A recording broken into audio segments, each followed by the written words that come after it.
வணக்கம் நேயர்களே, ஃபீபாவின் இன்றைய காலை தியானத்திற்காக உங்களை அன்புடன் வரவேற்கிறேன். ஃபீபா நேயர்களுக்கு அன்பின் வாழ்த்துக்களை தெரிவித்துக் கொள்கிறேன். இந்த நாளிலும் அப்போஸ்தலனாகிய யோவான் எழுதின முதலாம் நிருபம் 2வது அதிகாரம் 12வது வசனத்திலிருந்து 17வது வசனம் வரைக்கும் நாம் கர்த்தருடைய வார்த்தையை தியானிக்கலாம். இன்றைய பகுதியிலே ஆவிக்குரிய வாழ்க்கையை பற்றியும் உலகத்தை பற்றியும் யோவான் விசுவாசிகளுக்கு இந்த பகுதியிலே விளக்குகிறதை நாம் பார்க்கிறோம். முதலாவது ஆவிக்குரிய வாழ்வின் நிலைகளை குறித்து அவர் எழுதுகிறார். 12வது வசனத்தை நான் உங்களுக்காக வாசிக்கிறேன். பிள்ளைகளே, அவருடைய நாமத்தின் நிமித்தம் உங்கள் பாவங்கள் மன்னிக்கப்பட்டிருக்கிறதினால் உங்களுக்கு எழுதுகிறேன் என்று சொல்லுகிறார். பிள்ளைகளே, வாலிபரே, பிதாக்களே ஆகிய வார்த்தைகள் ஆவிக்குரிய நிலைகளை காட்டுகிறது. பிள்ளைகள் இவர்கள் புதிதாய் பாவ மன்னிப்பின் அனுபவத்தையும் நிச்சயத்தையும் பெற்றவர்கள், ஆவிக்குரிய குழந்தைகளாய் காணப்படுகிறவர்கள். வாலிபர்கள் என்பது ஆன்மீக வாழ்வில் சற்று வளர்ந்தவர்கள். இவர்களை குறித்து 13வது 14வது வசனத்திலே நாம் வாசிக்கிறோம். பிதாக்களே, ஆதி முதல் இருக்கிறவை நீங்கள் அறிந்திருக்கிறதினால் உங்களுக்கு எழுதுகிறேன்.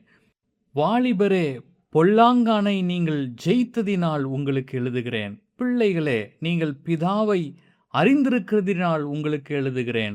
பிதாக்களே, ஆதி முதலாய் இருக்கிறவரை நீங்கள் அறிந்திருக்கிறதினால் உங்களுக்கு எழுதியிருக்கிறேன். வாலிபரே, நீங்கள் பலவான்களாயிருக்கிறதினாலும் தேவ வசனம் உங்களில் நிலைத்திருக்கிறதினாலும் நீங்கள் பொல்லாங்கானை ஜெயித்ததினாலும் உங்களுக்கு எழுதியிருக்கிறேன் என்று எழுதுகிறார்.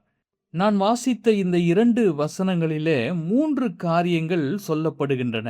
முதலாவது, பலவான்களாயிருக்கிறார்கள். 2வது, வேத வசனம் அவர்களுக்குள் நிலைத்திருக்கிறது. 3வது, பொல்லாங்கானை வெற்றி கொள்கிற அனுபவத்தோடு வாழ்கிறவர்கள்.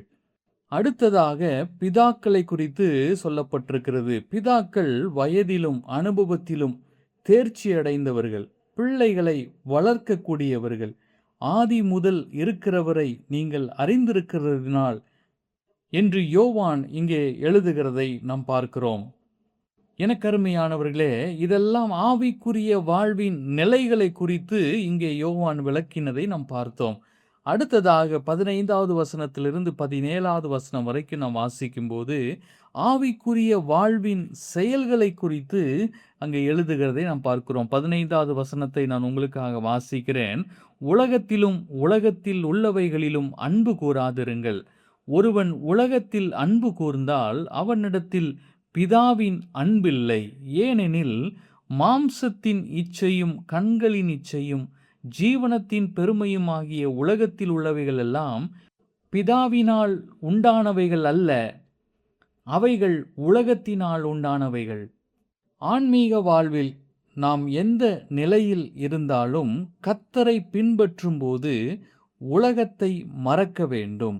லோத்தின் மனைவியை நாம் நினைவு கூர்வது மிகவும் அவசியமாயிருக்கிறது. இவ்வுலகத்திற்குரியவைகளில் அன்பு கூறக்கூடாது. அதற்கான காரணங்கள் 3 வசனங்களில் பரவியுள்ளன. முதலாவது, 15வது வசனத்தை நாம் வாசிக்கும்போது பிதாவின் அன்பு நமக்குள் இருக்காது. 2வதாக, மாம்சத்தின் இச்சை, கண்களின் இச்சை, ஜீவனத்தின் பெருமை ஆகியவை பிதாவினால் உண்டானவை அல்ல என்பதை 16வது வசனத்திலே நாம் வாசிக்கிறோம். 3வதாக, உலகத்திற்குரியவைகள் ஒழிந்து போகும் என்று 17வது வசனத்திலே சொல்லப்பட்டிருக்கிறது. உலகத்திற்குரியவைகளை விட்டு விடுவது வாலிபர்களுக்கு மட்டும் உரியதல்ல, பிதாக்களாக இருப்பவர்களுக்கும் பிள்ளைகளுக்கும் உலகத்திற்கு அடுத்தவைகளை அல்ல, மேலானவைகளை நாட வேண்டும்.